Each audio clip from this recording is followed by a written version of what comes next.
Esta es una pregunta recurrente y no por ser recurrente es menos importante. Acá nos preguntan cómo darnos cuenta de nuestra misión en la vida, cómo reconocer nuestra misión en la vida. Y decimos que es recurrente, y por más que sea recurrente, es sumamente importante porque entender de qué se trata nos ofrece una herramienta, una llave, para poder emprender de alguna manera, el camino de la síntesis que la comprensión representa. La verdadera comprensión representa síntesis, ninguna otra cosa que síntesis. Cuanto más alejados estamos de la comprensión de aquello que necesitamos profundizar, la síntesis que estamos transitando es menor o incluso inexistente. Entonces, juntos vamos otra vez más a dar tratamiento a esta cuestión de cómo reconocer, cómo diferenciar, cómo percibir, cómo entender nuestra misión. Entonces podríamos arrancar diciendo que estamos hablando de algo que es preexistente a la encarnación en curso.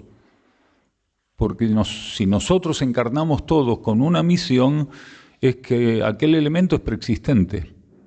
No es que va surgiendo, ¿sí?, el cosmos, la energía, las leyes cósmicas. Una vez que estamos encarnados nos va a otorgar un número y en base a ese número vamos a tener que cumplir con algún tipo de protocolo misionero. Nosotros le llamamos planificación interna. Esa planificación interna, esa misión, esa planificación interna entonces decíamos que es preexistente. Todos nosotros, antes de encarnar, y fundamentalmente cuando decimos todos nosotros, nos referimos a seres que ya tienen una relación más profunda con la vida interna. A seres que, o egos, ¿sí?, personalidades y egos, fundamentalmente egos, que ya mantienen una relación interior. ¿Cuál es la característica de esa relación interna? Que sus propias almas tienen un grado de lucidez y de despertar que en alguna medida se refleja ya en esos egos y en esas personalidades. Entonces, cuando un ego está lo suficientemente despierto, cuando un ego está lo suficientemente receptivo, cuando la materia deja de ser un polo compulsivo para ingresar a ella en función de ensayar obsesivamente satisfacción de deseos, de metas individuales, entonces ese ser, al encarnar, va a ingresar a la materia misma con una encomienda, podríamos decir, del alma, con una propuesta del alma. La misión, la planificación interna, es algo que el ego acepta antes de encarnar en función de intentar consumarlo para asistir en un movimiento de pinzas desde la materia misma, la planificación que el alma asume internamente y subjetivamente para la vida planetaria. La misión no es del ego, la tarea, la planificación no es del ego, es de la conciencia interna del individuo. Puntualmente, el alma asume para con la jerarquía planetaria, desde los núcleos que se conocen como grupos internos, los grupos, los conjuntos de almas que se conocen como grupos internos, ¿sí?, el alma asume para la situación planetaria ciertas tareas. Entonces, encomienda al ego, estimula al ego para aceptar antes de encarnar una parte de lo que ella comprometió en los niveles internos. ¿Por qué lo estimula?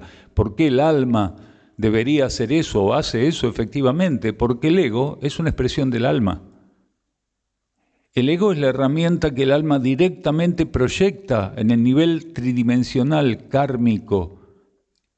Entonces, el ego como herramienta, como extensión del alma, si tiene las características suficientes, va a tener que hacer un intento, que muchas veces se encuentra frustrado, resulta frustrado, de cumplir una vez encarnado aquello que el alma le propuso. La mayoría de los egos encarnados, y nos encontramos todos nosotros en ese contexto, cuentan con dificultades continuas para hacer eso. Una vez que el ego ingresa a la materia, como pasa por la ley de olvido, él no puede recordar que está en la materia en nombre del alma. Entonces, al no poder recordar, precisamente como un aprendizaje kármico, porque la ley de olvido es una ley subsidiaria de la ley de karma, precisamente como un aprendizaje kármico, él tiene que recuperar la noción de para aquello que justifica su presencia en la materia. Entonces, rescatar eso, recuperar eso, significa tomar conciencia de que él es una herramienta del alma en la materia y que tiene asumido para con el alma, antes de ingresar, ¿sí?, concretar, ¿sí?, trabajar profundamente, avanzar en aquello que tiene que ver con su misión o su planificación interna. Entonces, la mayoría de los seres, cuando ingresa a la materia, pasando por esta ley de olvido, se identifican tanto con la materia, porque la materia es evidente, es objetiva, es contundente, es tangible, se puede pesar, medir y contar, se identifican tanto con la materia que pasan periodos, incluso muy extensos, en un olvido absoluto de que ellos son vida interna y que ingresaron a la materia precisamente para ser herramientas de la vida interna, en lo inmediato de su propia alma. Entonces, la mayor parte de los seres que tienen una planificación interna, una misión para concretar, prácticamente no concretan nada de aquello, porque la materia ocupa contundentemente un lugar, ¿sí?, genera en ellos una influencia ilusoria tan profunda que hace que ellos no puedan despertar, no puedan vivenciar la profunda necesidad de descubrir su origen y, una vez vislumbrado el descubrimiento de aquel origen, ponerse a trabajar para confirmar que estar en la materia no es ninguna otra cosa que ser una herramienta interna de aquel núcleo del cual son emisarios en el campo kármico y tridimensional. Entonces, ¿cómo podemos recuperar? ¿Cómo podemos trabajar en función de esta misión, de tener claro qué es lo que tenemos que hacer? Bien, desarmar, ¿sí?, retroceder en esa complicidad, identificación obsesiva, hipnótica que tenemos con las fuerzas materiales. Mientras la conciencia de un ser está ocupada en responder al hipnotismo que la materia, que el campo vibratorio tridimensional y kármico ejerce sobre él, es imposible que pueda descubrir, profundizar y ejecutar en alguna medida esa planificación interna, esa misión. ¿Y cómo hago para desidentificarme? Bien, el ser tiene que humildemente aprender a registrar, a percibir y a confirmar cuáles son aquellos aspectos de los cuales es preso y que ya empieza a percibir que no tienen valor para seguir en su vida.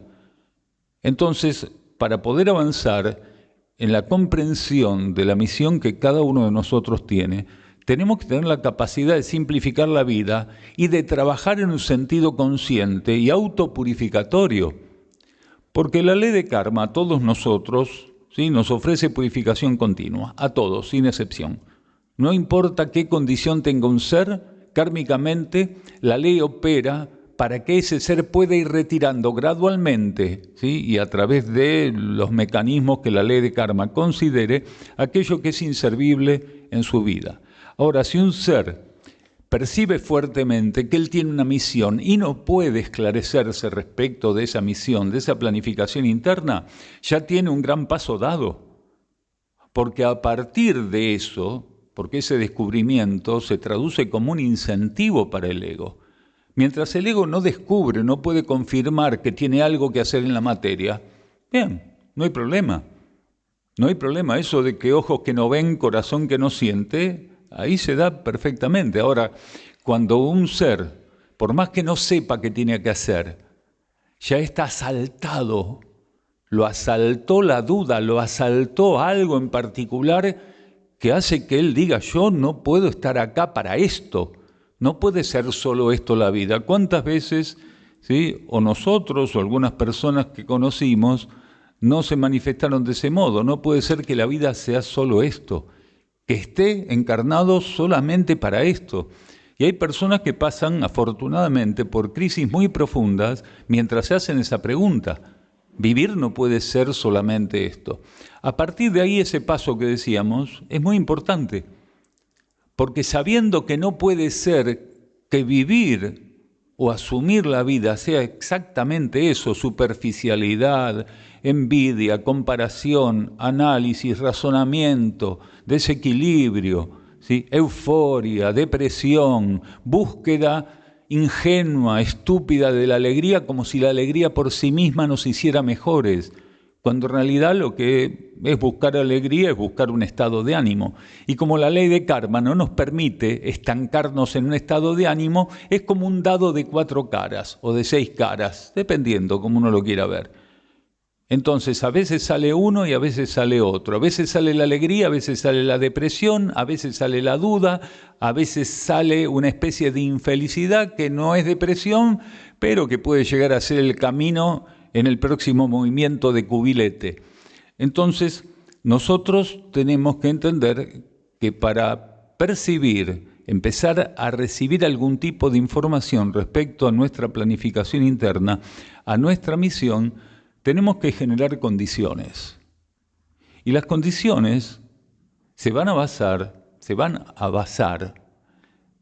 en que nosotros comencemos a estar atentos para darle prioridad a nuestra vinculación profunda, esencial y espiritual.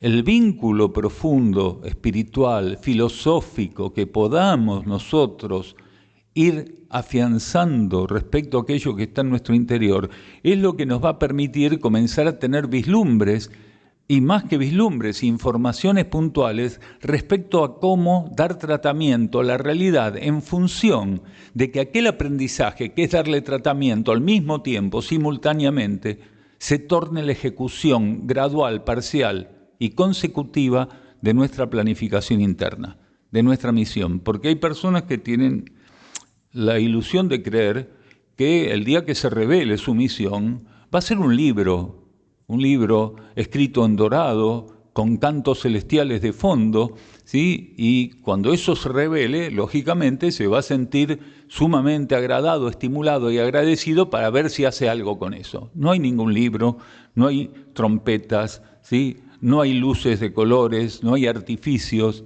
Es tan austero, tan simple, tan profundo ese proceso de percepción gradual de lo que tenemos que hacer en la materia, que va a depender de todo el equilibrio y aceptación que nosotros podamos poner ante esa información para que no la desechemos por una especie de desencanto.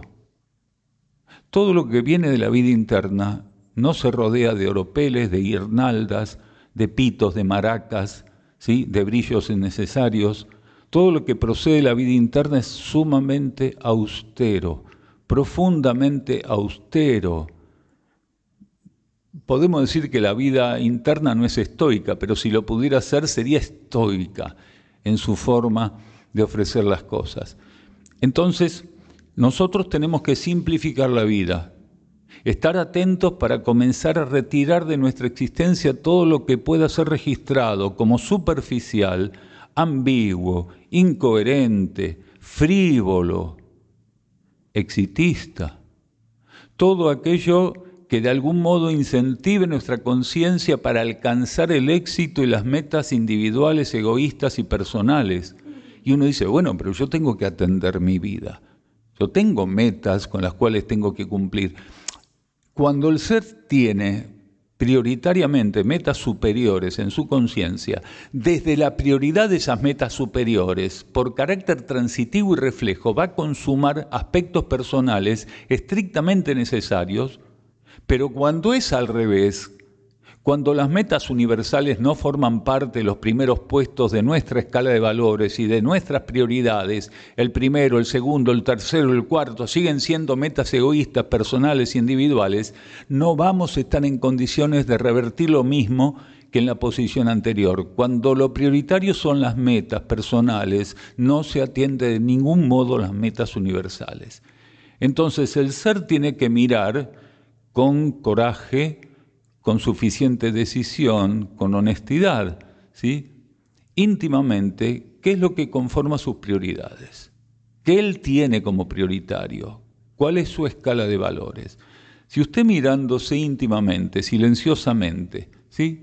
No charlándolo con el psiquiatra, con el psicólogo, con el terapeuta, en un mano a mano con su propio silencio interior, descubre que lo único que le interesa son aspectos relativos a su éxito, ¿sí?, a la concreción de metas personales, al lograr reconocimiento, incluso reconocimiento en términos de ambición espiritual, que hay muchos seres que tienen esa ambición despierta. No ambicionan ser millonarios, pero ambicionan tener reconocimiento filosófico y espiritual.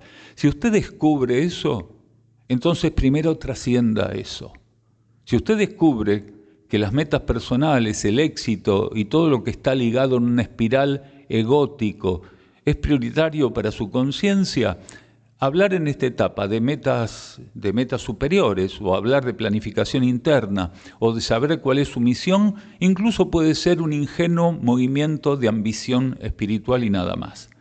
Ahora, si buscando silencio y quietud, íntimamente, usted reconoce que más allá de lo que el mundo le ofrezca, usted está dispuesto a no concretarse como pertenencia para el mundo, entonces está cerca de poder avanzar en la percepción, profundización y ejecución en la medida que correspondiera de lo que internamente se le fuera mostrando como planificación interna o como misión.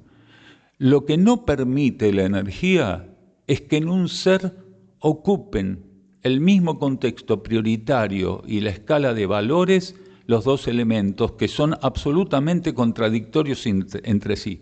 La ambición del ego por lograr una posición y reconocimiento en la materia es incompatible con lo que él asume antes de encarnar, cuando todavía la materia no lo está eclipsando y él le dice sí al alma en una actitud de receptividad de patrones vibratorios que él va a tener que invertir en cumplir con su planificación interna, con su misión.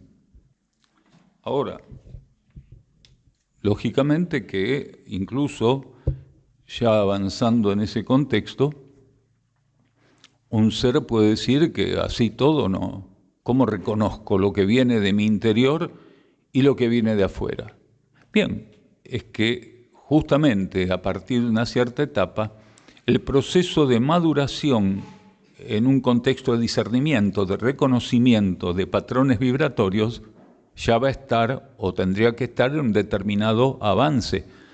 Cuando el ser coloca toda su atención, por lo menos en la medida que pudiera, para sintonizar su vida interna, alinearse a su vida interna y que eso refuerce la capacidad de entender qué hacer estando encarnado, automáticamente, lo sepa o no, porque puede no tener conciencia de eso, empieza a recibir un entrenamiento que gradualmente, silenciosamente, ocultamente, lo va preparando para que en un momento dado, sin que medie la razón o el análisis o la comparación, él tenga una certeza de que aquello que está percibiendo no es una ilusión propia de la influencia material sobre él, sino que es energía que proviene de su propia conciencia interior, de su propio cosmos interno. Entonces va a ser puesto a prueba. Algunas veces va a poder determinar con precisión que aquello es un estímulo interno y otras veces, creyendo que es un estímulo interno, él no lo va a poder diferenciar de la influencia que las fuerzas materiales están ejerciendo veladamente o camufladamente sobre él o que intentan ejercer sobre él. ¿Por qué? Porque cuando vamos avanzando, empezamos a avistar un poquito, a vislumbrar un poco esto de realmente cuál es mi misión. Las fuerzas de la materia, principalmente de las fuerzas tridimensionales, las de la capa psíquica, quiere decir, los dos niveles superiores del contexto kármico y tridimensional, esas fuerzas binarias, mentales y astrales, van a intentar redoblar su influencia sobre el ego. ¿Por qué? Porque el ego, a medida que va buscando reforzar su vinculación interna, su relación interior, les da menos alimento. Y al recibir menos alimento, van a reclamar el alimento que le veníamos dando. ¿Cuál era ese alimento? Si ahora estoy atento a mi vida interna y busco simplificar mi vida, ser menos frívolo, más simple, y antes era más frívolo, menos simple, superficial, ambicioso, todo ese procedimiento de lo que acaparaba mi atención y donde colocaba mi energía, alimentaba esas fuerzas. Cuanto más recaía en el egoísmo, en la ambición, en la búsqueda de satisfacciones, de deseos, más alimentaba esas fuerzas. Cuando intento revertir eso, cuando intento rescatarme de esa identificación compulsiva, adictiva con esas fuerzas van a redoblar el intento de que no abandonemos el compromiso que consideran que tenemos con ella. Entonces, es muy importante darnos cuenta que esto de reconocer la planificación interna, la misión que tenemos, no es una cuestión fácil y que no puede ser regulada volitivamente. Yo no puedo tener la voluntad de saber cuál es mi misión y a través, ¿sí?, de apuntar mi voluntad obsesivamente sobre entender o saber eso va a aparecer ante mi conciencia como por arte de magia. Nosotros tenemos una sola herramienta para avanzar en la percepción y reconocimiento de nuestra misión. Y eso se llama transformación. Si un ser no puede transformarse, él no puede mudar de la identificación con las fuerzas materiales con las cuales mantiene una relación hipnótica y pasar a mantener una relación fluida, sintética, profunda y elevada con su propia esencia interna, con su conciencia interna, con su cosmicidad interior. Entonces, si el ser no tiene en esa etapa y transitoriamente, ¿sí?, intención de transformación, ¿cómo puede ofrecer a la vida interna el polo de atracción necesario, de empatía vibratoria y magnética necesaria para que la vida interna ayude a ese ego a recuperar la memoria de aquello que internamente aceptó? Si nosotros, a través de la transformación, no reducimos la diferencia vibratoria y magnética con la propia conciencia interna, si nuestra forma de vivir genera una brecha magnética, vibratoria y energética cada vez más grande, nuestra conciencia interna, por incompatibilidad vibratoria y por falta de preparación como egos, no nos puede ir asistiendo en la recuperación de aquello que comprometimos como misión, como planificación interna antes de encarnar. Entonces el ser tiene que estar en continua atención para confirmar el orden circulatorio que solo la transformación puede ofrecer a nuestras vidas. También esta pregunta es muy recurrente en las charlas y es muy importante que se trate cada vez que aparece, que nos colocan aquí muy simplemente, ¿qué pasa después de la muerte? ¿Sí? Algo que se repite tantas veces como el acto de encarnar, porque a cada encarnación le corresponde una contraparte, que es la muerte. Y así todo, a pesar de haber ensayado tanto y de seguir ensayando hasta que la energía considere que ya no es válido un ensayo así para nosotros, a pesar de tanto ensayo, sigue teniendo una carga negativa. Y la carga negativa, antes de pasar a tratar esto de qué ocurre después de la muerte, la carga negativa tiene que ver con una tendencia absolutamente diabólica, absolutamente caótica, negativa, egoísta, manipuladora por parte del sistema mundial desde hace miles de años, no desde ahora, que ahora tiene unos refinamientos que antes no tenía por cuestiones que todos sabemos, tecnológica, ¿sí?, y otras cosas. Entonces, nosotros tenemos una deficiencia para estar ante la muerte y a partir de esa deficiencia, una incomprensión de lo que es, precisamente porque el sistema se ocupó de que tengamos continuamente, perpetuamente, a lo largo de las encarnaciones, miedo a ese momento. Hay seres que durante toda su vida, a veces conscientemente, a veces semiconscientemente y a veces absolutamente inconsciente, están padeciendo las consecuencias del miedo a la muerte. Lo que para el ego significa miedo a la disolución, porque lo peor que le puede pasar al ego es creer que él se va a disolver. Entonces, la fuerte polarización evolutiva que el ego tiene se ve truncada. La posibilidad, el potencial de polarización evolutiva que el ego tiene a disposición se ve truncado precisamente porque él se identifica de un modo contrario a algo que tendría que ver como un proceso de liberación.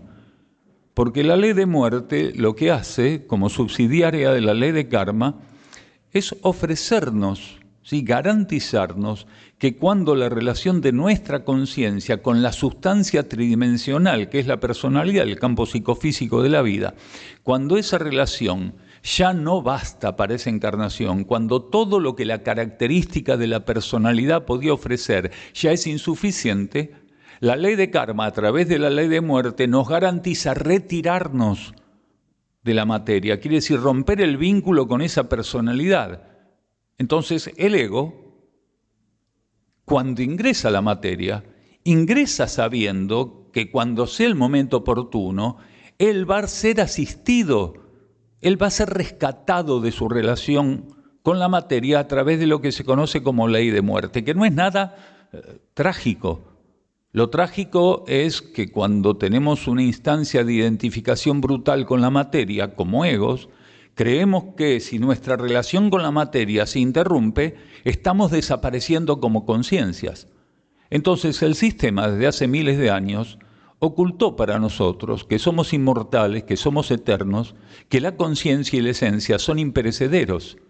Si el ego entiende eso profundamente y pasa a tener una vivencia continua de su relación, ¿sí? Imperecedera, insoslayable, con esos principios eternos e inmortales de la energía, de las leyes, de la conciencia y de la esencia en su interior, al momento de pasar por esa instancia de la ley de muerte, lejos de estar en rebeldía, él intentaría cooperar con la energía que le está ofreciendo, ¿sí? Algo tan simple como la liberación de un vínculo que ya no sirve para él. Entonces, el ego tiene que aceptar que por más que él tuviera 20 años, 12, si tuviera 40 o 100, en el momento en que la energía le propone salir de la materia, no hay ningún error.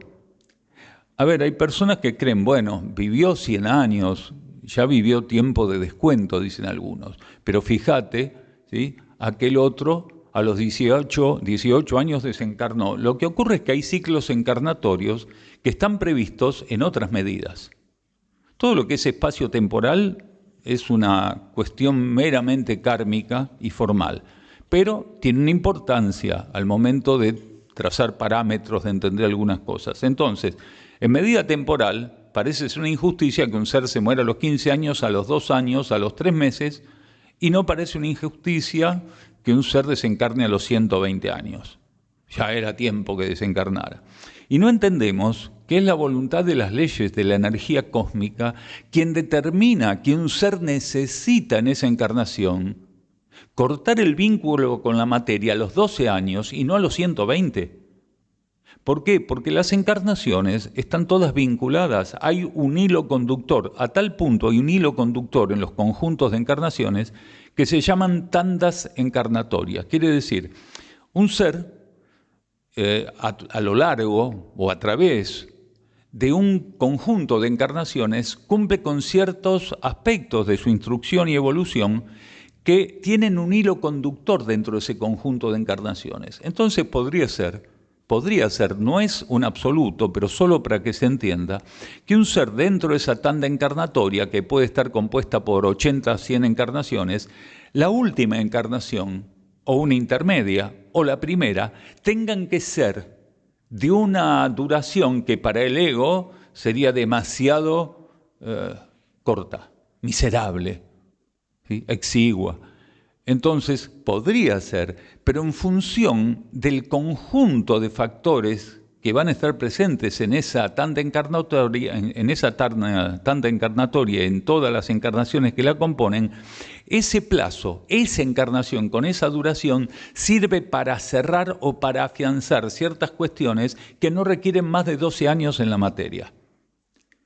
Entonces, ¿qué ocurre después de que la energía, a través en este caso de la ley de karma, porque hay otras leyes en el cosmos que también utilizan el principio encarnatorio, solo que no con estas connotaciones kármicas?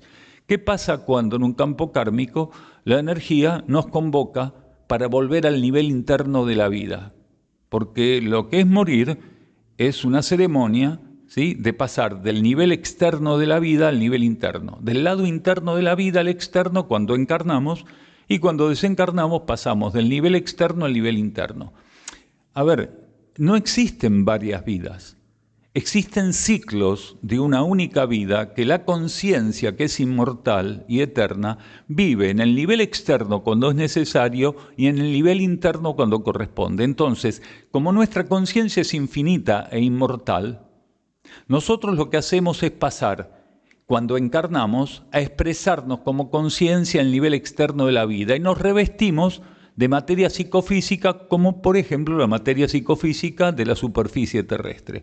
Cuando termine ese ciclo, nuestra conciencia, que es inmortal, vuelve a los niveles internos sin alteración ninguna, aunque sí con una expansión. Alterar lo estamos usando adrede.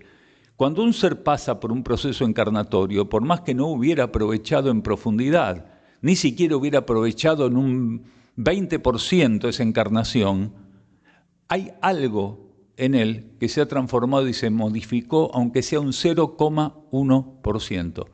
Por lo cual el ser, cada vez que sale de la materia, pasa a un grado de experiencia expansiva, aunque sea mínima. En su inmortalidad, en su infinitud, no existe desperdicio ninguno, ni al momento de ingresar a la materia, ni al momento de salir de la materia. Cuando el ego va a ingresar a la materia, que está en el contexto cercano al aura del alma, al campo de energía del alma, él no se pone a llorar y se despide de todos los otros egos, de las otras almas, porque va a entrar a la materia. Pero en la materia misma, al perder esa relación de no cargar con el peso psicofísico que lo involucra tan fuertemente en ese proceso de hipnotismo materialista, él cree que pierde algo si se retira.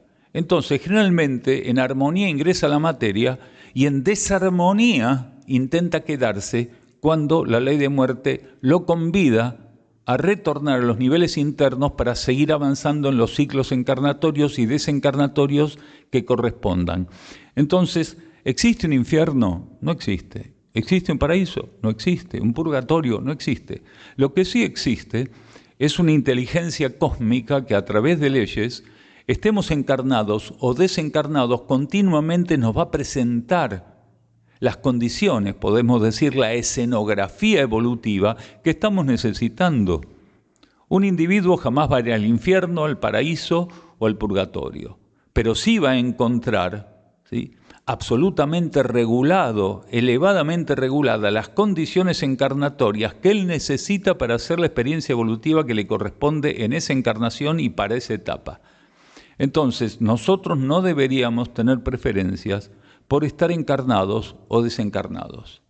Deberíamos priorizar, adherir, sintonizar la voluntad de la energía, que es quien determina el protocolo y la ceremonia, que alterna nuestra presencia en esta única vida imperecedera y eterna, a veces en el lado externo de la vida y a veces retornando al nivel interno. Nos preguntan aquí por los sueños premonitorios, ¿cómo enfrentarlos? ¿Se escucha bien en la sala? ¿Sí? Bien. ¿Qué podemos hacer con los sueños premonitorios? ¿Cómo enfrentarlos? Es interesante porque hablar de premonición o de precognición, ¿sí?, o de clarividencia o de evidencia, puede estar condicionado con la apreciación de aquel que está declarando o está utilizando esas palabras para definir algo. Entonces, lo que una persona puede entender como precognición, premonición, videncia o clarividencia, siempre debe estar supeditada al alcance que ella ya tenga, como a las limitaciones que todavía no pudo trascender. Pero vamos a intentar ver qué pasa, qué es una premonición. ¿Cómo definimos una premonición que es expresión de clarividencia o una premonición que se ajusta estrictamente y nada más a la evidencia? ¿Por qué hacemos esta aclaración? Porque la evidencia es un proceso que vive el ser a través, fundamentalmente, no exclusivamente, pero fundamentalmente, a través de su cuerpo astral.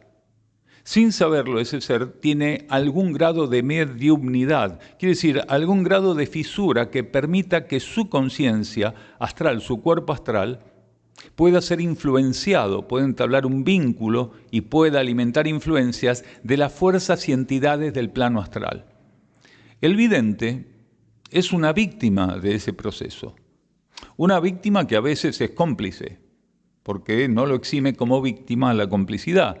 Hay personas que tienen una ambición espiritual, ¿sí?, inmadura, tóxica todavía, que hace que ellos quieran ser videntes, quieran ser, ser mediums, quieran tener la posibilidad de adelantarse a los acontecimientos o lo que la mediumnidad pudiera ofrecerle como beneficio si es que existe. Entonces, el medium vidente o el vidente, en el caso de una precognición o premonición, suele vivir con impacto lo que está registrando a través de la evidencia. La evidencia lo impacta, lo golpea, muchísimas veces lo angustia, lo pone en pánico, en miedo, porque no es una información que tiene el patrón vibratorio del alma. Tiene el patrón vibratorio, esa información, de las fuerzas de la capa astral del planeta, de las entidades astrales. Mientras que la clarividencia es un mecanismo que está en poder de nuestra alma, de nuestra conciencia interior, a través del canal intuitivo, siendo que la clarividencia es integral, no solo nos muestra la vida interna a través del canal intuitivo, lo que necesitamos saber en caso de que esa información necesite que entremos en contacto con ella, sino que nos prepara para comprender profundamente por qué estamos siendo informados. Entonces, el clarividente es un ser que tiene madurez espiritual para recibir un estímulo, tener la capacidad de vislumbrar lo que ese estímulo busca revelarle, con el valor agregado de entender para qué tiene que ser usado, para comprenderlo en profundidad. El clarividente tiene la madurez para no entrar en pánico, no temer, ni sentirse golpeado por aquello que intuitivamente, como clarividencia, con carácter de clarividencia se le está ofreciendo. Mientras que los videntes, y conocí a lo largo de 68 años muchos, inclusive en mi adolescencia formé parte de grupos espíritas, los videntes, los mediums, suelen sufrir un desgaste muy grande. ¿Por qué? Porque ofrecerse como canal, como puente, como herramienta para las fuerzas intermedias del plano astral, del plano mental planetario, de la capa psíquica del planeta, desgasta. Esas fuerzas, cuando vienen hacia nosotros, cuando a través de una fisura que está en nuestra conciencia psíquica pueden contactarnos, podemos decir invadirnos, ¿sí?, colonizarnos, nos vampirizan. No hay un solo medium, lo sepa o no, que no esté siendo vampirizado por la condición o cualidad mediúmnica que está experimentando. Mientras que la clarividencia, por ser una herramienta de mi propia conciencia interior, cuando la recepto, la sintonizo, la profundizo y cuando es necesario aplico lo que la vida interna clarividentemente me ofreció, me está alimentando. Me está estimulando esa clarividencia, es alimento interno, es magnetismo de orden superior, es vibración de orden superior, mientras que el medium, ¿sí?, es fagocitado por las fuerzas de la capa astral cada vez que entra en contacto. El clarividente, que no es un medium, pero no deja de ser un puente, medium y puente más o menos es lo mismo, ¿sí?, está siendo alimentado. Cuanto más refuerza la atención a la fuente que le ofrece el proceso de clarividencia, el clarividente más se estabiliza, menor energía consume, mejor administra, en términos de economía, su relación con la realidad. El clarividente fortalece tanto su conciencia cuando puede alinearse suficientemente y de modo estable que atiende con más economía, con más equilibrio y armonía, lo que la vida le vaya colocando, que en definitiva es el campo donde él va a aplicar aquello que clarividente se le ofreció, que clarividentemente se le ofreció.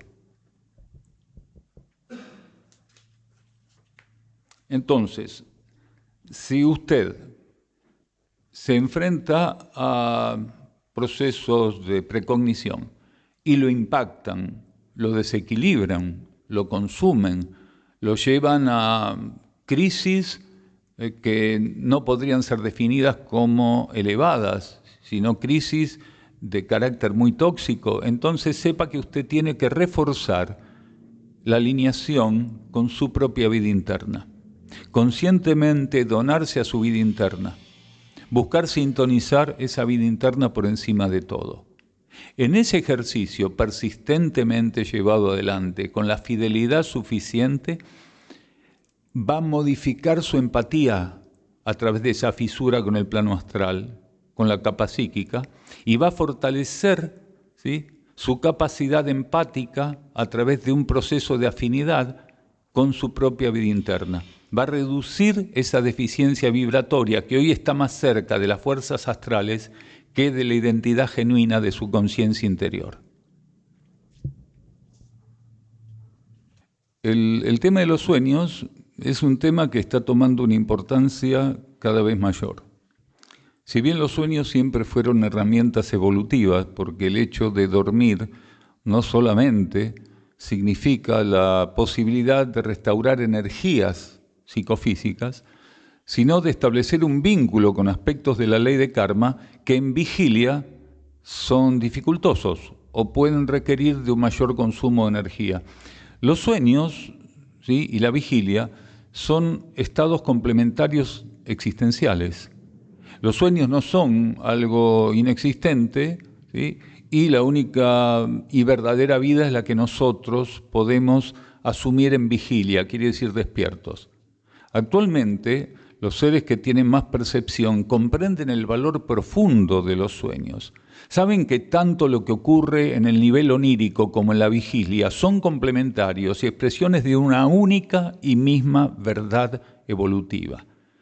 Nosotros, por tener dificultades para mantener una sintonía subjetiva y elevada durante la vigilia, somos asistidos en el campo onírico a través de los sueños para poder ser permeados por energías que en vigilia posiblemente rechazaríamos o estaríamos menos permeables a ellas.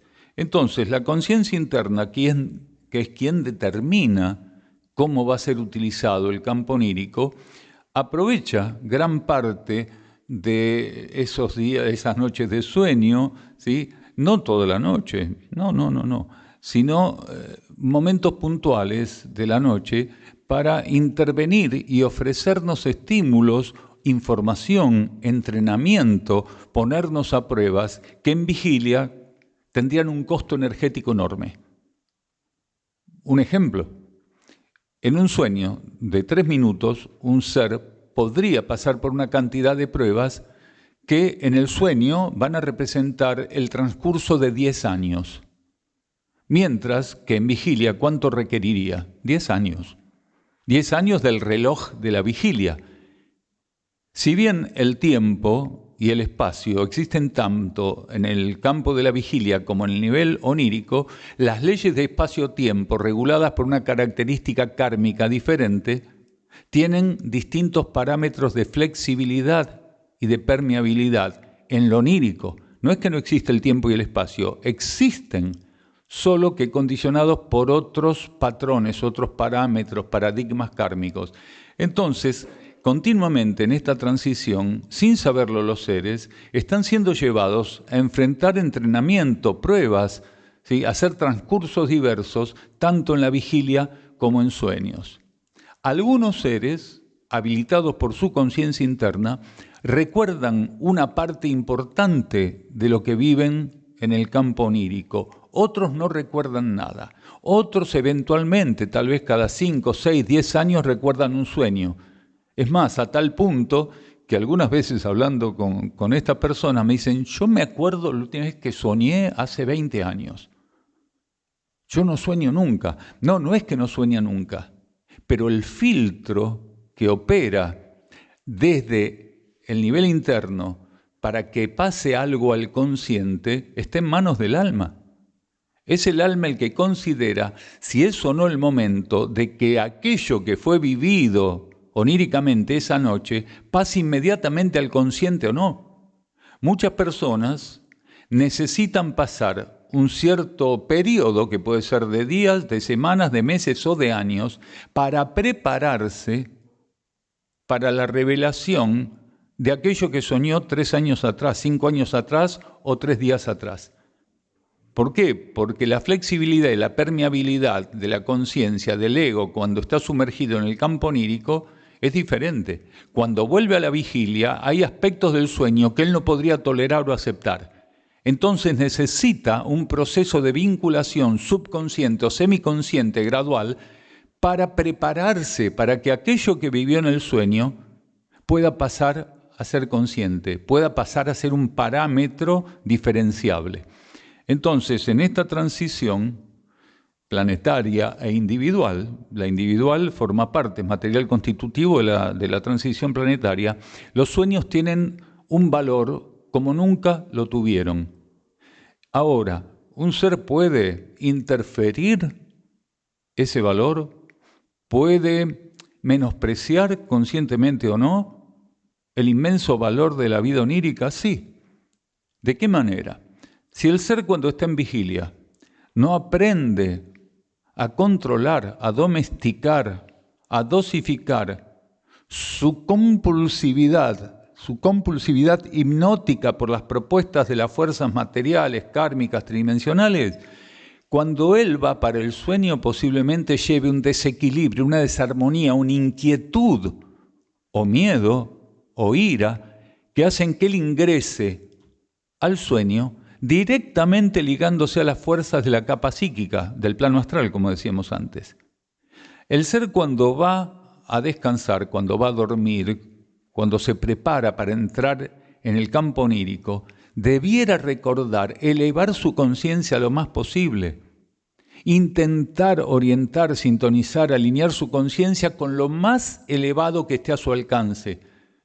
En la medida que la conciencia del ego y la personalidad, al momento de ingresar al semisueño y luego al sueño, estuvieran polarizadas en elementos elevados o mínimamente positivos, el traspaso de la vigilia al sueño tendría una condición, una cualidad diferente.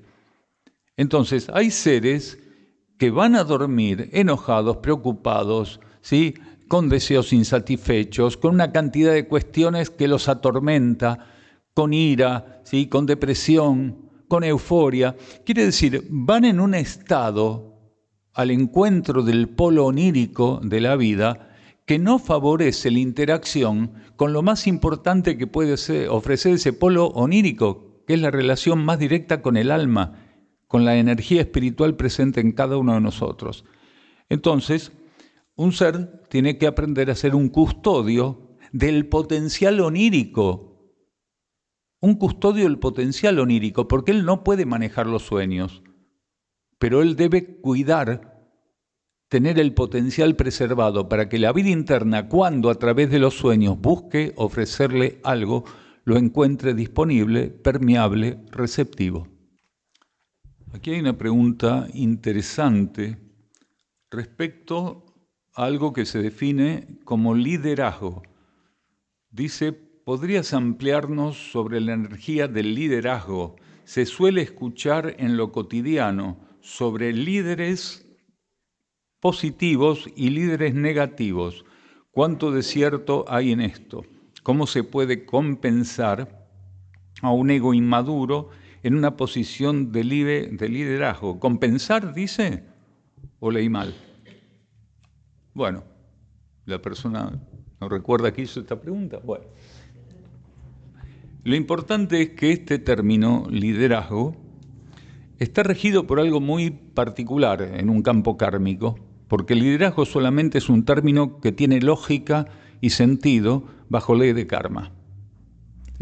¿Y de qué modo tenemos que entender el término liderazgo en un universo, en un campo kármico? Bajo patrones de afinidad, ¿sí?, de empatía. Un líder se torna líder de algo, de alguien, ¿sí?, se torna la cabeza de alguna cuestión, simplemente porque hay aspectos de la ley de empatía, de la ley de afinidad, que kármicamente están ofreciendo eso.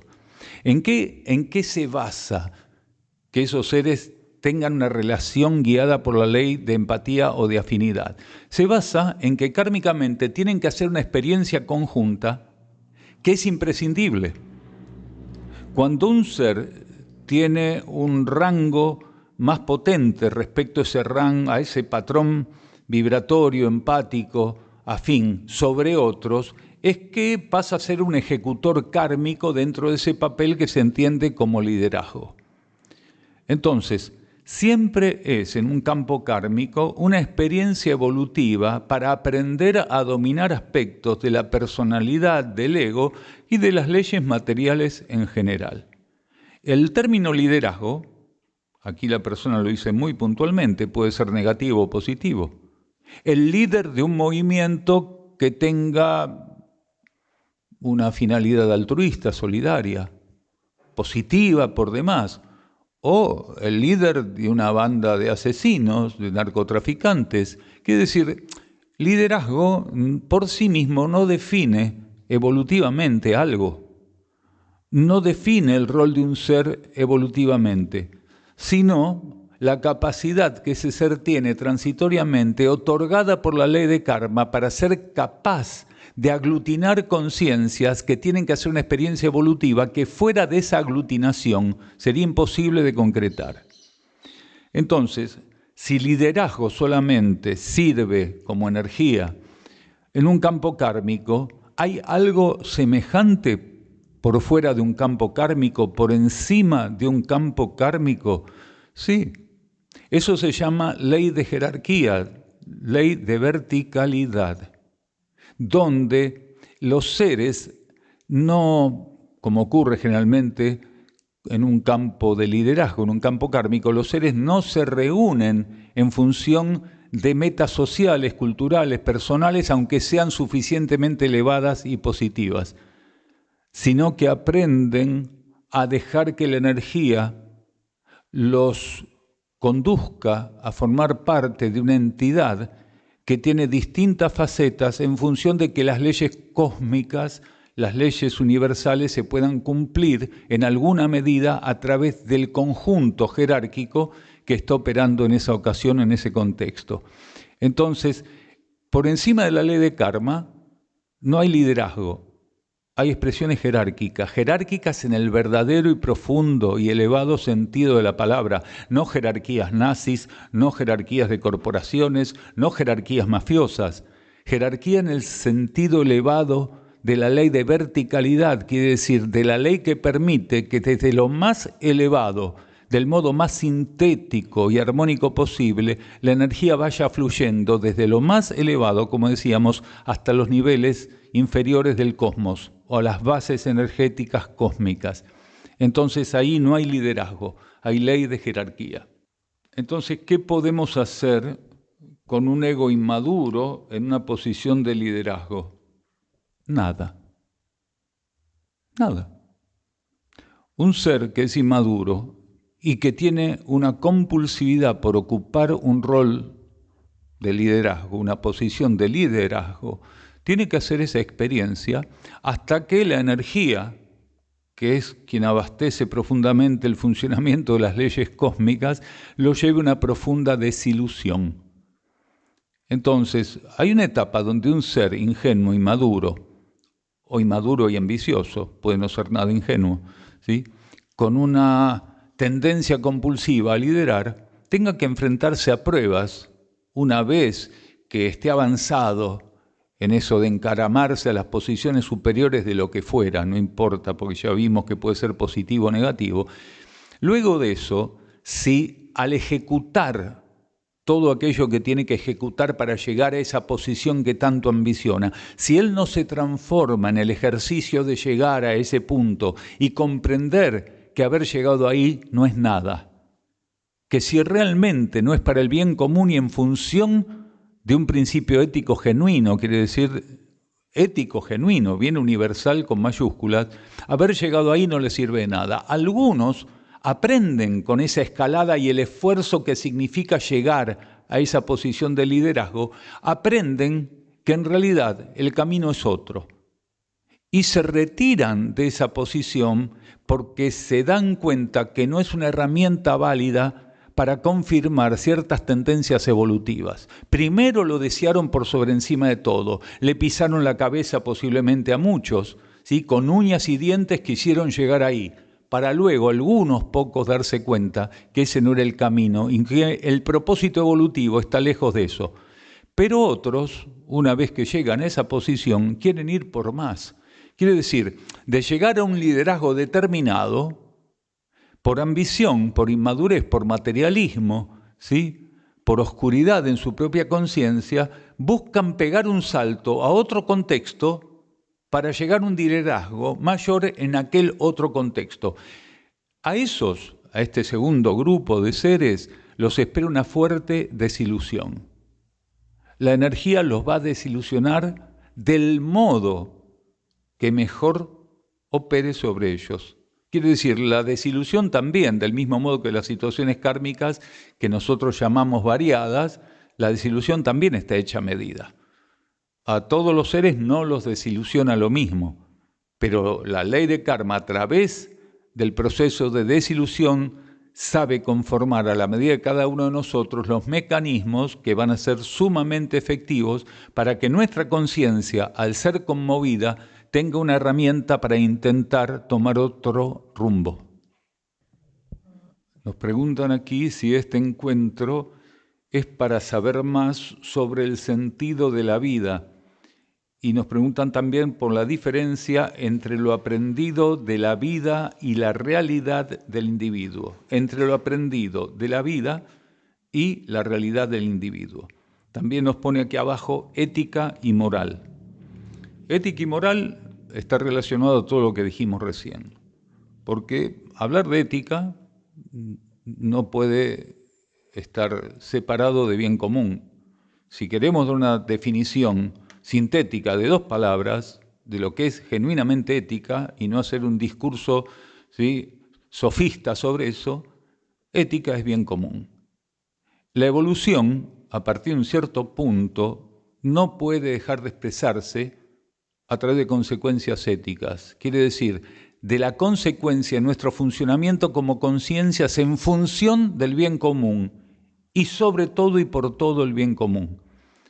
Entonces, este encuentro tiene como finalidad colocar herramientas, y cada uno estará o no en la posibilidad de aplicarlas, de profundizarlas, de verlas desde lo que él en este momento evolutivamente es o puede. Entonces, el sentido es ese. Nosotros buscamos colocar para las personas, compartir con las personas experiencias que están ligadas directamente a nuestro transcurso evolutivo, quiere decir, nuestro camino como conciencias. El haber podido sostener de algún modo, de un modo suficientemente estable, de manera suficientemente estable, nuestra actitud, nuestra búsqueda de sintonía y alineación, nos fue permitiendo avanzar en algunas experiencias que no tenían ningún otro sentido que poder ser compartidas cuando se llegara a ese momento y ese punto. ¿Qué es lo que estamos haciendo? Nosotros vamos por distintas partes del planeta ofreciendo con simplicidad y con total disposición y predisposición experiencias que nuestra conciencia fue registrando y compartiendo la resultante en la medida que se pudiera, ¿sí?, de lo que ocurrió en nuestra conciencia, qué es lo que generó en nuestra conciencia aquella búsqueda de alineación, de sintonía, aquella fidelidad, aquella donación a la vida interna, aquella vocación espiritual que no paró de crecer y que estimo seguirá creciendo. Porque una vez que la vocación espiritual, la vocación interna despierta, ¿sí?, salvo circunstancias muy puntuales y que esperemos poder sortear adecuadamente, ¿sí?, el crecimiento de esa vocación es imparable. Entonces lo que intentamos es brindar herramientas, facilitar estímulos, ¿sí? No pretendemos ocupar el rol de un maestro para cada uno de ustedes. Nosotros no estamos aquí para ser maestros. Nosotros somos auxiliares de la energía de instrucción. Quiere decir, somos un instructor, una conciencia, ¿sí?, vida cósmica que adopta transitoriamente el rol de instructor en un contexto planetario dentro de un sistema solar. Esa es nuestra tarea. Y a través de ese vínculo íntimo, interno, cósmico, ¿sí? Compartir ciertas experiencias o facilitar estímulos internos en el momento en que la energía que nos lo brinda lo considera adecuado. Y no existe diferencia entre lo aprendido de la vida y la realidad del individuo, porque lo que sí existen son variables que a veces interpretamos como individuales y a veces interpretamos, ¿sí?, como de la vida, variables más amplias, más difusas, en un contexto diferente. A tal punto es esto que algunas veces dijimos que no existen acciones individuales ni pruebas individuales, que existen acciones universales, ¿sí?, pruebas universales que se centran más en algunos individuos que en otros.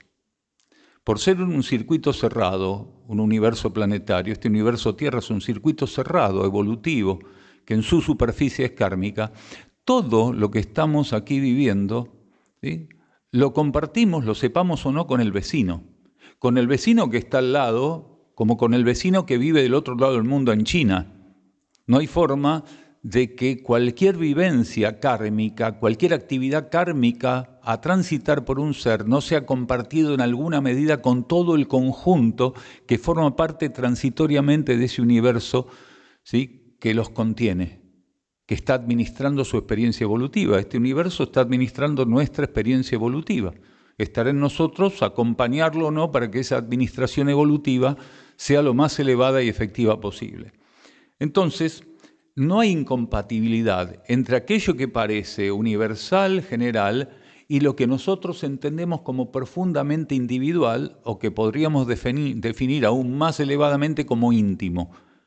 Siempre aquello que se está viviendo íntimamente, individualmente, en privado, podríamos decir, forma parte, aunque no lo podamos relacionar en algunas etapas, del marco que lo contiene. Porque si no, la experiencia individual, si no estuviera formando parte profundamente del marco que lo contiene, la experiencia individual no puede existir evolutivamente. Respecto a la depresión, si la depresión es desconexión con el interno, ¿cómo podemos saber si las cosas que hacemos bajo su efecto son kármicas y si quizás son parte del crecimiento personal para la evolución del ser? Claramente son kármicas, porque la depresión es una experiencia regida, modelada por dos corrientes: nuestra vida interna, nuestra alma, y la ley de karma. La ley de karma le brinda a nuestra alma los elementos, la escenografía que el alma necesita para llevarnos a experiencias que involucran, entre otros tantos matices, la depresión. Entonces, no hay forma de que la depresión no sea una experiencia de carácter contundente, sumamente traumático, administrada, regulada y ofrecida por la ley de karma. Así que es kármico. Entonces no hay manera de verlo por fuera de esto. Y decía aquí en el final, y si quizás son parte del crecimiento personal. Toda situación kármica, incluso aquellas que para el ego son más traumáticas, que para la personalidad presentan más dificultades, están en función de abrirnos camino a la evolución. La depresión es desconexión interna. Quiere decir, un ser pasa por depresión porque en algún momento, posiblemente en encarnaciones anteriores, habiendo recibido profundos estímulos para buscar la comunión con su propia alma, con su propia esencia cósmica, el ser se dejó llevar por el ofrecimiento material. Quiere decir, cuando el alma considera que estamos listos para recibir un estímulo que nos conduzca a su encuentro, si nosotros, en vez de conducirnos al encuentro del alma alimentado por el estímulo, a ese estímulo no le prestamos oído, lo desatendemos, ¿sí?, o lo percibimos pero no lo profundizamos y se diluye por no profundizarlo, y quedamos en complicidad con las fuerzas materiales. Si eso ocurre encarnación tras encarnación o dentro de una misma encarnación, seguimos rechazando la posibilidad de responder en conciencia a esos estímulos, en algún momento vamos a entrar en depresión. ¿Por qué? Porque el campo mental, responde a sustancia. La sustancia del campo mental está regida, en nuestro caso, por la ley de karma. Existen 3 sustancias que son, ¿sí?, digamos así, el aspecto trino sustancial de la ley de karma. La sustancia que responde a las leyes mentales, planetarias, la sustancia que responde a las leyes astrales emocionales, planetarias, y la sustancia que responde a las leyes etérico-físicas. La mesa, nuestro cuerpo concreto, ¿sí?, el cemento, la piedra, cualquier revestimiento suficientemente concreto responde a esas últimas leyes. Entonces, ¿qué ocurre? Nosotros, si la sustancia mental, que es la más elevada de las 3 sustancias, a partir de una cierta etapa, no la orientamos para buscar la vida interna, a partir de ese momento, la capacidad que van a tener las fuerzas psíquicas de poner un estado de depresión o de toxicidad o de desequilibrio y desarmonía mayor, nuestra mente van a ser mayores. La mente está preservada si no está en la etapa donde ya debiera buscar la vida interna. Dicho de otro modo, si el ser está preparado para ofrecerse a la luz interna y se mantiene en la sombra por elección, automáticamente esa oscuridad a la que se sume por mal uso el libre albedrío, esa oscuridad va a comenzar a dañar su conciencia mental, su conciencia psíquica, la va a llevar a mayores desequilibrios y desarmonías. Su conciencia psíquica quiere decir no solo la mente, sino también el centro emocional. Entonces, la mente y el centro emocional, que responden a sustancias puntuales, mentales y astrales planetarias, si no son ofrecidas a partir de un cierto momento al alma, a la vida interna, al cosmos interno, a la energía, a la esencia interior, comienzan a deteriorarse porque el factor kármico que las eximía en las etapas anteriores, porque no tenían la madurez de abrirse a esa luz interna, ya no opera como filtro. Ya deja la ley de karma que la consecuencia de estar cerrados a la luz interna pasa a tener un síntoma cada vez más notorio que puede llegar, en determinado momento, entre otros matices, a ser reconocido o experimentado como depresión. Lo mismo pasa con la euforia, no solo con la depresión, que es como la otra cara de la misma moneda. Un ser que vive persiguiendo un estado de euforia, que no quiere bajar de ahí, está en el mismo problema. Es decir, cuando vamos a los extremos, lo que estamos mostrando es que no estamos en contacto con el punto de equilibrio y de armonía que solamente se encuentra en nuestro interior.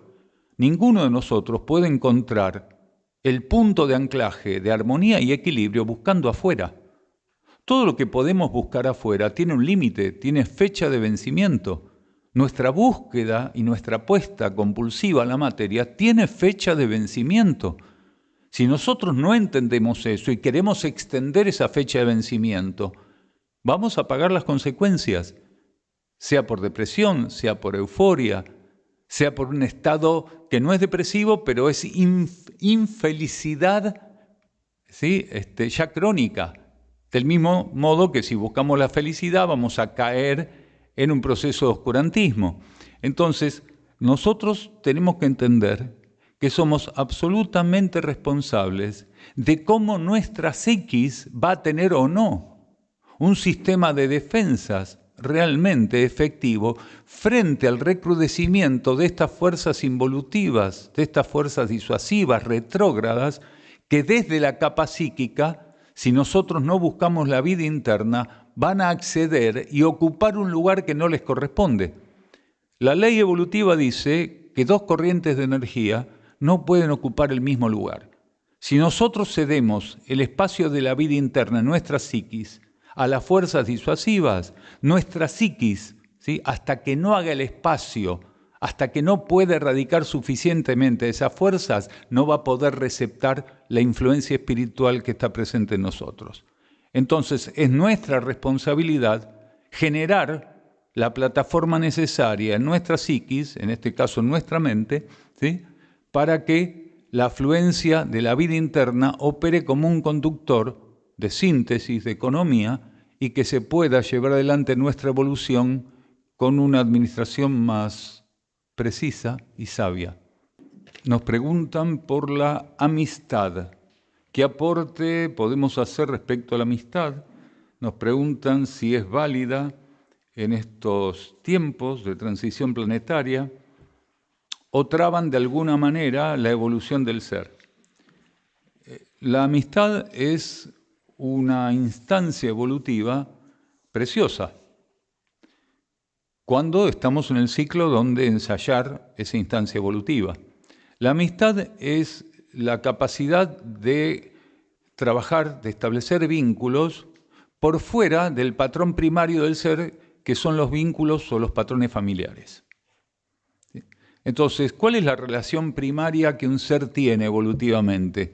De modo general, ¿sí?, salvo excepciones, porque las hay siempre, es lo que ocurre en el marco de la familia, la relación del individuo con aquellos otros que kármicamente tienen con él vínculos de ley de hereditariedad y vínculos kármicos para ensayar, a través de lo familiar.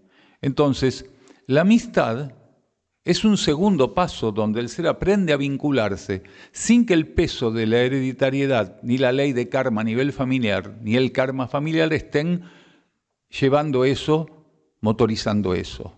¿Sí? El ser aprende a vincularse por fuera de eso. Y es una etapa donde la conciencia experimenta matices que podemos llamar muy cercanos a la armonía y a un determinado equilibrio. Porque cuando el vínculo con otra persona a nivel de la amistad es llevado de un modo suficientemente elevado, el ser encuentra en la energía de la amistad lo que no puede encontrar generalmente, salvo excepciones también, dentro del karma familiar. Por eso hay personas que siguen sosteniendo que la familia no se elige, pero los amigos sí, y que él elige a los amigos por sobre encima de la familia. Hay mucha gente que declara esto, más o menos con estas palabras. Ahora, el vínculo que entendemos como amistad, kármicamente suele tener algunas fisuras particulares, porque en la relación de amistad, por lo menos en el 90% de las personas que cultivan la amistad, obligadamente, esto es tácito, no está firmado, pero obligadamente yo tengo que, como se dice comúnmente, bancar a mi amigo. Y eso a veces nos lleva a límites que son dificultosos, muy delicados, porque puede ser muy amigo mío, puede mostrarme realmente un aprecio profundo, como puedo mostrarle a él un aprecio profundo, pero que él me aprecie no significa que pudiera tener conductas éticas con otras personas. Por el contrario, cuando era muy joven, creo que tenía 18 años, conocí en una oportunidad a un muchacho que era muy amable, sumamente amable. Habíamos comenzado a establecer un vínculo que era en ese momento como el encaminamiento a la amistad.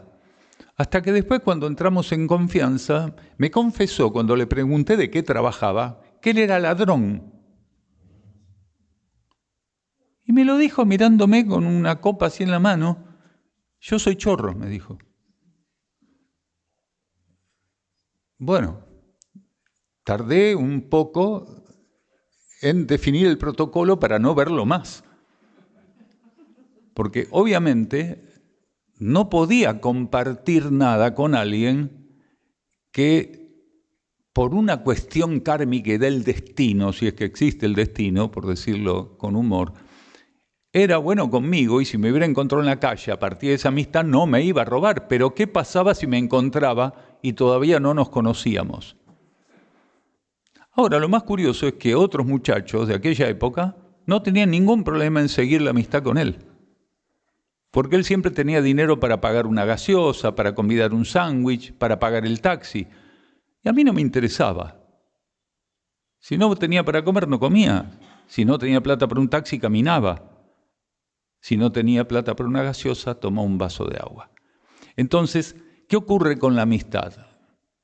Ocurre que cuando el ser madura y llega a un vínculo profundo con la esencia presente en él, se da cuenta que fuera de él, incluso en un contexto elevado de amistad, hay aspectos de la realidad que la conciencia no va a poder experimentar.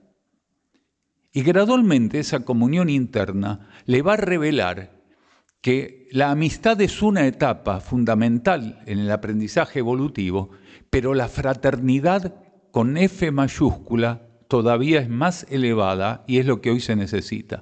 Quiere decir, con el amigo a veces tengo que llegar a niveles de complicidad y de aceptar cosas que pueden parecerme absolutamente contrarias a mis decisiones y elecciones evolutivas. Pero con mi hermano no puedo tener ese problema.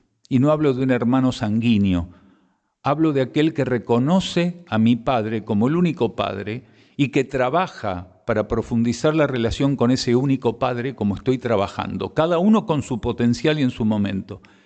Pero hoy es un tiempo de fraternidad, no de logias amistosas, aunque muchas personas pueden transformar la amistad en fraternidad.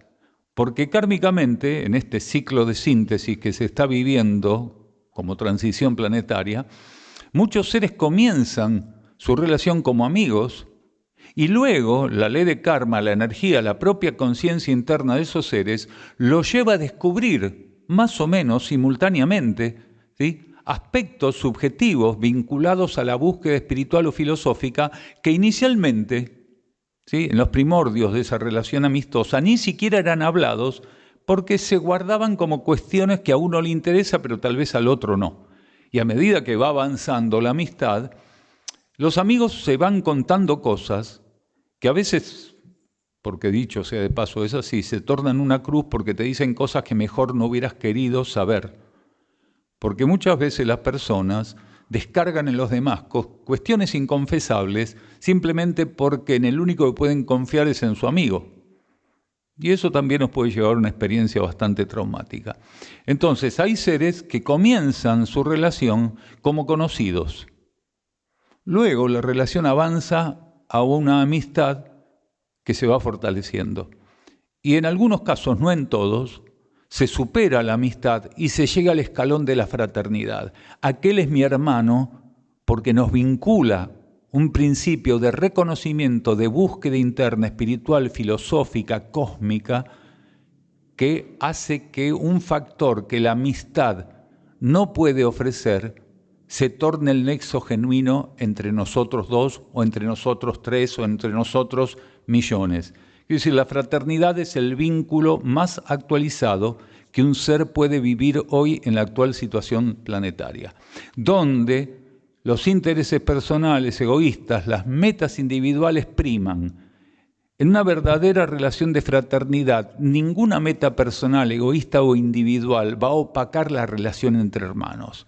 Mientras que, porque eso ha pasado muchas veces, tal vez a muchos aquí le pasó, intereses mezquinos y materiales rompen la amistad. La amistad tiene cierta fragilidad que la fraternidad no tiene, porque la fraternidad se alimenta de un vínculo interior entre los seres que aprende a reflejarse en este plano. Para que alguien sea mi hermano en este plano, primero nuestras conciencias a nivel cósmico, interno, espiritual, están operando juntas. Quiere decir, hay una compatibilidad entre conciencias. ¿Por qué decimos hay una compatibilidad? ¿Siempre hay compatibilidad entre conciencias? No. Las conciencias son compatibles internamente cuando ya llegaron, algunas más arriba, otras más abajo, con distintas características, a trabajar de un modo suficientemente consciente en los niveles internos para las necesidades del planeta, para las necesidades del plan evolutivo. Si un ser en este plano es percibido como un hermano para mi conciencia, nuestras conciencias internas, fundamentalmente nuestras almas, posiblemente estén haciendo un trabajo conjunto a favor de la vida planetaria, que se va a reflejar gradualmente por un vínculo de elevación, ¿sí?, de transmutación con este ser, con este ego y con esta personalidad. Entonces, ¿qué hay que buscar? ¿La fraternidad o la amistad? No hay que buscar nada, hay que buscar equilibrio y armonía. Hay que buscar alineación interna. Hay que buscar sintonía interna. Hay que intentar donarnos a nuestro cosmos interno. Lo demás se da por añadidura. Encontraré al mismo tiempo a veces hermanos y amigos.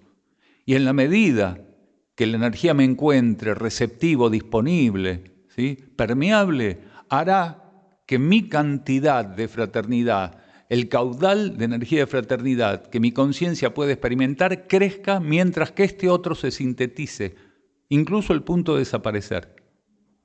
Porque aquel que ya entendió la importancia de estar entre pares, entre seres que no se traicionan a sí mismos, haciendo lo que no deben, mientras con el amigo hacen pequeñas excepciones o grandes excepciones. Entonces llega un momento que la fraternidad conduce a la conciencia a una experiencia tan elevada de síntesis que existen una cantidad de cuestiones que cada vez pasan a estar en menor número y con menor intensidad en nuestras vidas.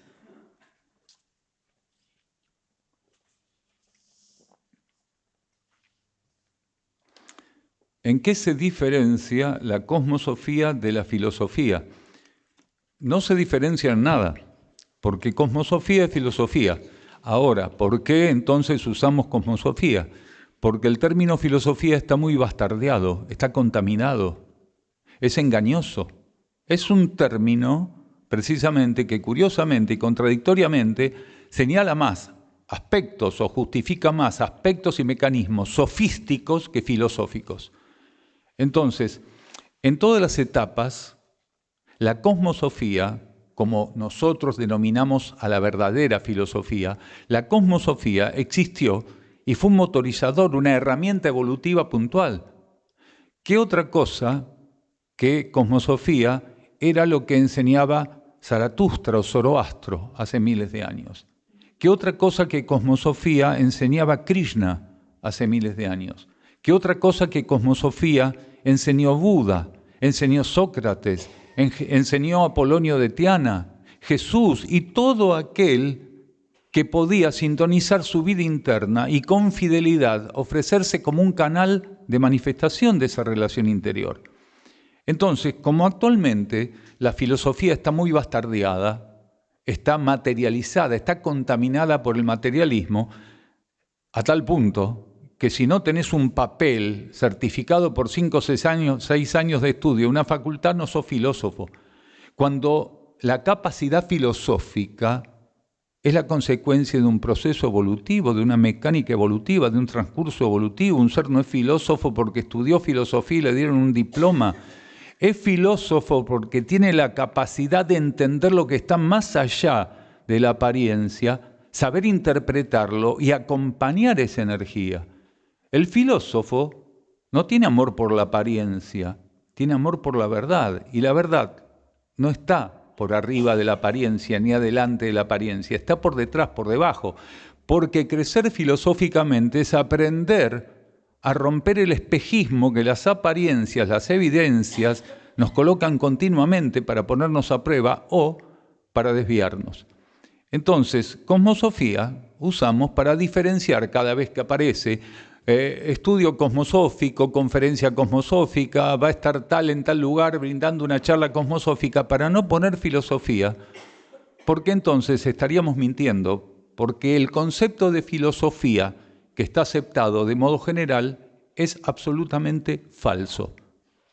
La mayoría de los filósofos que se definen como tales no tienen capacidad de abstracción en función de tornarse de alguna manera, ¿sí?, espejos de su propia conciencia espiritual, de su propia luz interna. Entonces, acá nos dicen si la cosmosofía tomó cosas de la filosofía. Bueno, quedó contestado, ¿sí? La cosmosofía es filosofía actualizada. Para cada ciclo existe la extinción de estímulos filosóficos, cosmosóficos, cosmosóficos, filosóficos. Según la etapa de la humanidad o de los conjuntos humanos, se van recibiendo estímulos filosóficos, cosmosóficos, que acompañan o tienen la condición para acompañar o brindar algún tipo de referente, parámetro o alimento para quienes en esa etapa tienen que hacer un trabajo con esa información. Pero eso vence, tiene fecha de caducidad.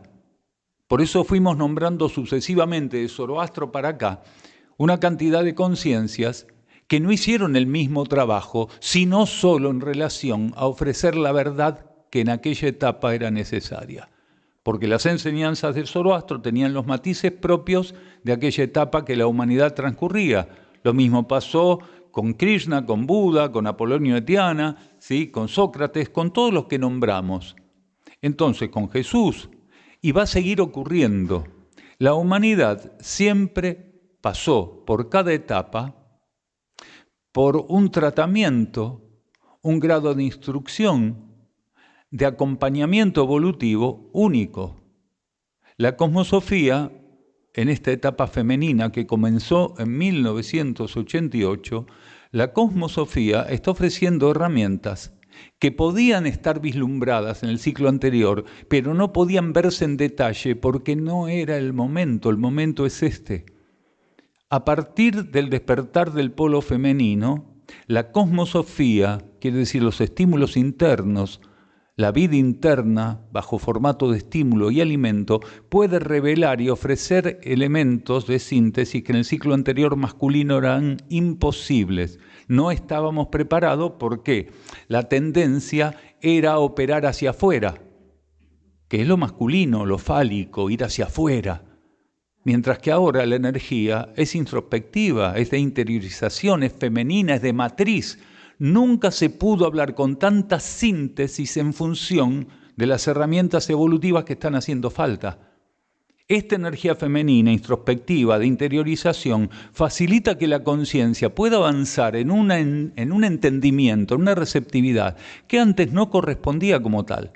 Por eso, antes se basó fundamentalmente la instrucción en las estructuras doctrinarias religiosas y dogmáticas, del mismo modo que en el estudio y práctica de técnicas. Una técnica es extrospectiva, por eso es una técnica. Un dogma, ¿sí?, es una estructura psíquica. Lo mismo una religión, una doctrina. Entonces, todos los mecanismos, los dispositivos que confirmaban el orden circulatorio masculino extrospectivo, hoy están dados de baja por la misma energía que antes los habilitó. Porque ¿quién los habilitó? La conciencia planetaria como espejo de la conciencia sistémica solar central.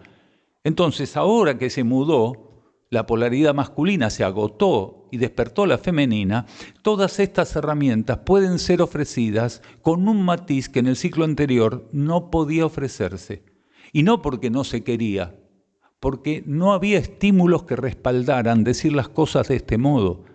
Por eso el lenguaje de esta actual filosofía, llamada cosmosofía para diferenciarla, ¿sí?, el lenguaje de esta actual cosmosofía, la forma de ofrecer los parámetros, la forma de simbolizar, es totalmente diferente a aquello que en el ciclo anterior se utilizaba como herramienta. Y fundamentalmente, ¿por qué? Porque insiste, ¿sí?, persiste el mensaje cosmosófico en decir que lo que tenemos que confirmar, lo tenemos que confirmar en comunión con nuestra alma. No tomar como palabra santa lo que nadie dice, aunque esté hablando aquí hace 2 horas ya.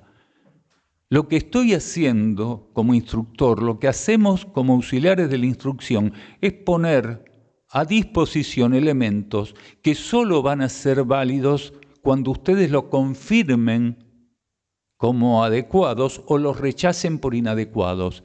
En el momento en que ustedes confirmen eso, ya sea positivo o negativamente, esa herramienta va a poder estar a disposición para seguir avanzando o va a quedar a un costado del camino porque no es la que buscan ni es la que les sirve para esa etapa.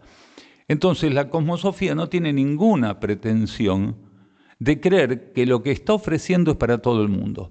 Pero lo que sí es para todo el mundo, y eso la cosmosofía lo confirma, es la búsqueda interior, con las características, las condiciones, ¿sí?, las limitaciones y los alcances que cada uno esté preparado en esa etapa. Aquí dice, la existencia precede a la esencia. Es una pregunta, ¿eh? ¿La existencia precede a la esencia? A ver, todo es existencia. Si nosotros nos limitamos a creer que la existencia se basa en los parámetros de autoconciencia del ego y la personalidad para decir yo soy, ¿sí?, la existencia existió, existe y existirá. Parece un relato medio estúpido, pero la existencia es todo. El cosmos no tiene inicio ni tiene fin. Lo que sí tiene inicio y tiene fin son las etapas que el cosmos brinda como soporte evolutivo a lo largo de las distintas etapas que las conciencias tienen que transitar. Desde el reino mineral, porque la conciencia mineral es conciencia, es existencia, el reino vegetal, el animal, el humano, el espiritual, el monádico, el divino, el logoico, con toda la gran variedad, con el gran abanico, el reino logoico, con el gran abanico que lo constituye, gran e infinito y eterno abanico que lo constituye. Entonces, hablar de existencia es hablar directamente, señalar la conciencia cósmica infinita y eterna. Y la esencia es la expresión misma de esa existencia. La esencia también es infinita, eterna, inalterable, indivisible, por lo cual la esencia es la herramienta fundamental que la conciencia cósmica, que abarca todo eso que llamamos existencia, utiliza para el soporte evolutivo, la esencia. ¿Por qué?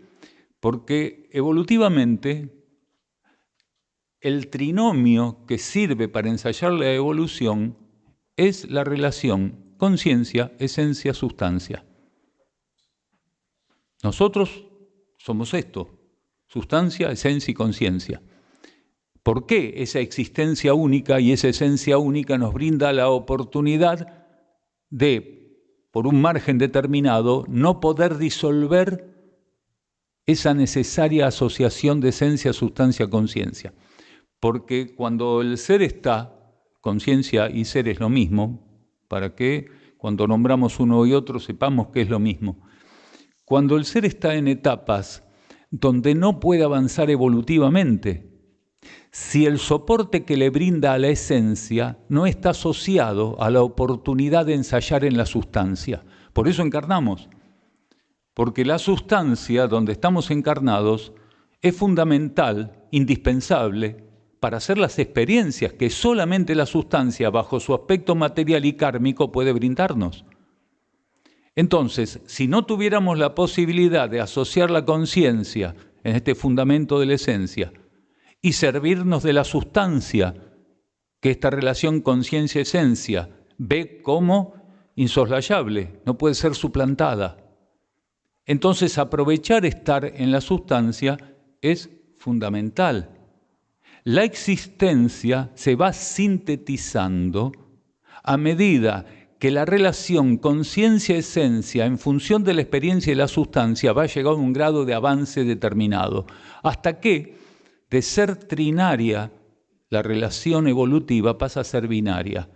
Porque hay un momento donde lo que nosotros entendemos y confirmamos como sustancia necesita ser trascendida por la esencia y por la conciencia.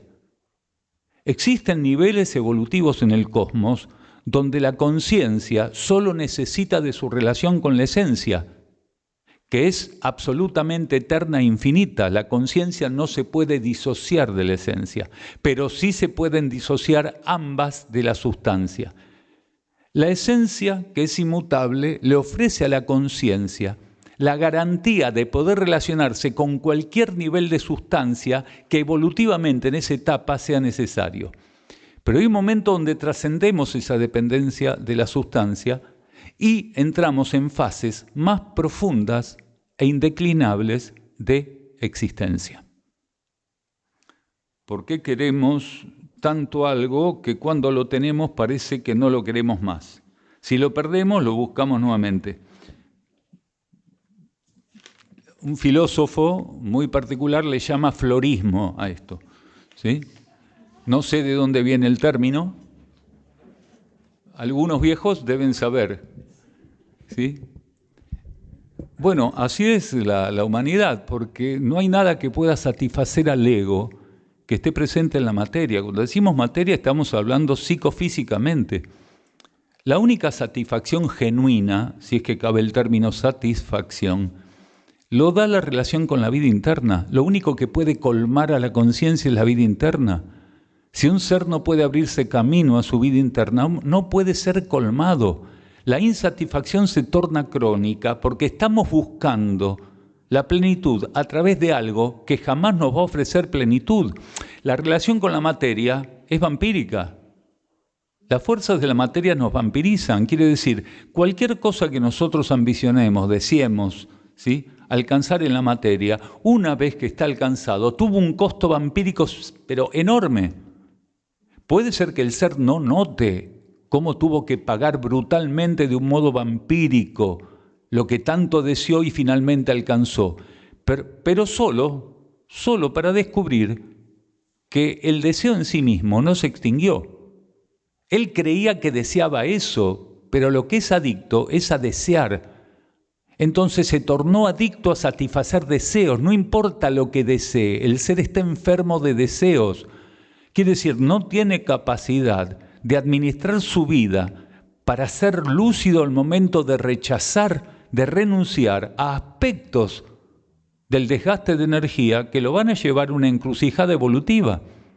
Todos los seres que tienen como única meta, ¿sí?, o principal meta, alcanzar esto, ¿sí?, de cuestiones individuales, del éxito, metas personales, egoístas, ¿sí?, están condenados a vivir con insatisfacción crónica.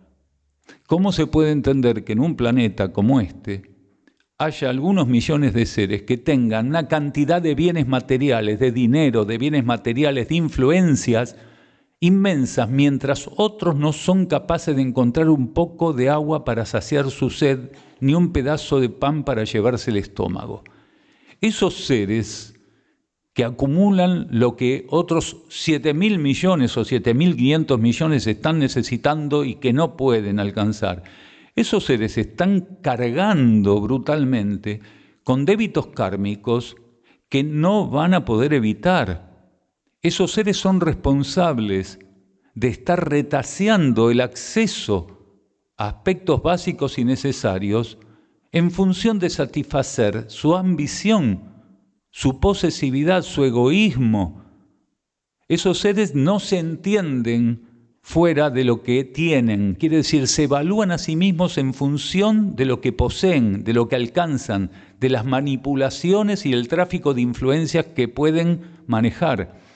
Entonces, de algún modo, todos nosotros estamos siendo estimulados para entender que relacionarnos del modo más puro y sintético, y ahora podemos hacer un señalamiento, aclaración de pureza, del modo más puro y sintético, es lo mejor y lo único, en definitiva, en algunos casos, que podemos ofrecer a la vida planetaria.